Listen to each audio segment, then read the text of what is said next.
بسم الله الرحمن الرحيم. فيديو النهاردة إن شاء الله هنعرف فيه إزاي ننظف الكاليماري بكل سهولة. هنبدأ كده.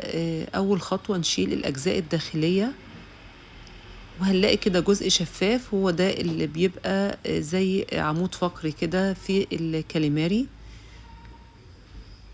وهنبدأ نشيل بقى الجلد الخارجي، هو طبقة رقيقة جدا وبتتشال بكل سهولة.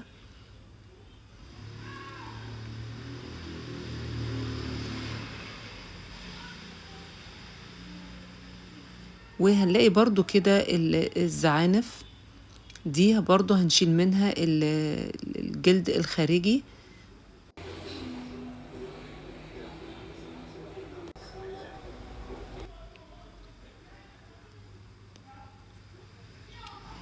كده نطفت تماما.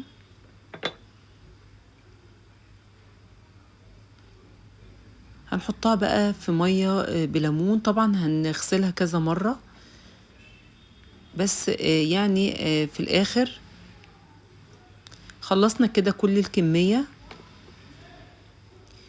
ودي الأجزاء الداخلية ودي اللي هي الزعانف. قسمنا كده كل جزء لوحده. هنبدأ بقى كده ننظف الجزء الداخلي. دي الأحشاء بنبدأ كده نشيلها، دي أول حاجة.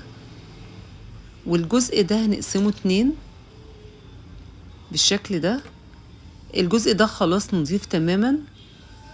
والجزء بقى اللي فيه العين هنقلبه بالشكل ده. هنلاقي الجزء اللي تحت ده اللي هو البق بتاع السمكة.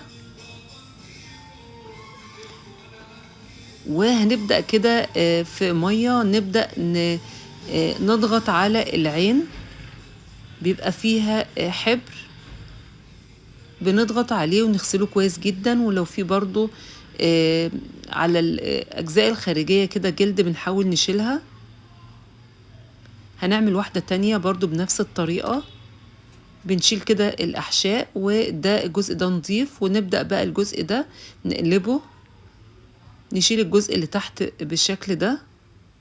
والجزء اللي فوق بنبدأ نعصره كده في المية، نضغط عليه لحد ما المادة اللي جوه دي تطلع تماما. بيبقى فيه برضو جزء ناشف كده بنشيله. شوف سهل جدا. هنعمل واحدة كمان. بصوا بنشيل كده الجزء اللي هو بيبقى فيه الأحشاء ونقسمها 2. والجزء اللي احنا بنقسمه ده بيبقى نضيف، والجزء اللي فيه العين بنبدأ ننضفه في المية. سهل جدا كده. خلصنا بقى كل الكمية. ان شاء الله هنعمل طريقة تحضيره بإذن الله في الفيديو اللي جاي. بشكركم شكرا جزيلا، والسلام عليكم ورحمة الله وبركاته.